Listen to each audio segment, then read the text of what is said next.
एक बार भगवान बुद्ध जेतवन विहार में रह रहे थे। भिक्षु चक्षुपाल भगवान से मिलने के लिए आए थे। उनके आगमन के साथ उनकी दिनचर्या, व्यवहार और गुणों की चर्चा भी हुई। भिक्षु चक्षुपाल अंधे थे। एक दिन विहार के कुछ भिक्षुओं ने कुछ मरे हुए कीड़ों को चक्षुपाल की कुटी के बाहर पाया और उन्होंने चक्षुपाल की निंदा करनी शुरू कर दी कि उन्होंने इन जीवित प्राणियों की हत्या की। भगवान बुद्ध ने निंदा कर रहे उन भिक्षुओं को बुलाया और पूछा कि क्या तुमने भिक्षु को कीड़े मारते हुए देखा है। उन्होंने उत्तर दिया नहीं। इस पर भगवान बुद्ध ने उन साधकों से कहा कि जैसे तुमने उन्हें कीड़ों को मारते हुए नहीं देखा, वैसे ही चक्षुपाल ने भी उन्हें मरते हुए नहीं देखा और उन्होंने कीड़ों को जानबूझकर नहीं मारा है, इसलिए उनकी भर्त्सना करना उचित नहीं है।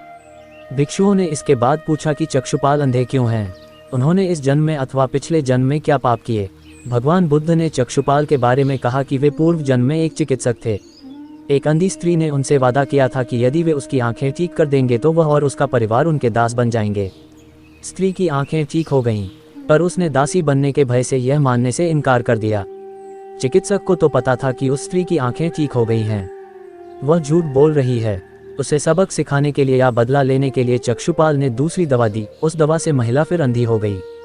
वह कितना ही रोई पिटी, लेकिन चक्षुपाल जरा भी नहीं पसीजा। इस पाप के फलस्वरूप अगले जन्म में चिकित्सक को अंधा बनना पड़ा।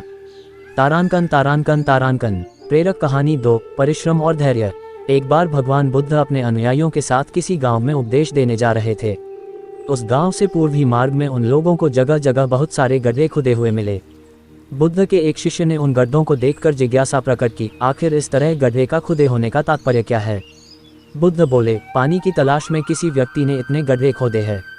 यदि वह धैर्यपूर्वक एक ही स्थान पर गड्ढे खोदता तो उसे पानी अवश्य मिल जाता, पर वह थोड़ी देर गड्ढा खोदता और पानी न मिलने पर दूसरा गड्ढा खोदना शुरू कर देता।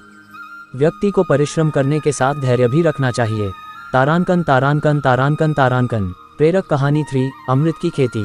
एक बार भगवान बुद्ध भिक्षा के लिए एक किसान के यहाँ पहुँचे। तथागत को भिक्षा के लिए आया देखकर किसान उपेक्षा से बोला, श्रमण, मैं हल जोतता हूँ और तब खाता हूँ। तुम्हें भी हल जोतना और बीज बोना चाहिए और तब खाना खाना चाहिए। बुद्ध ने कहा, महाराज, मैं भी खेती ही करता हूँ।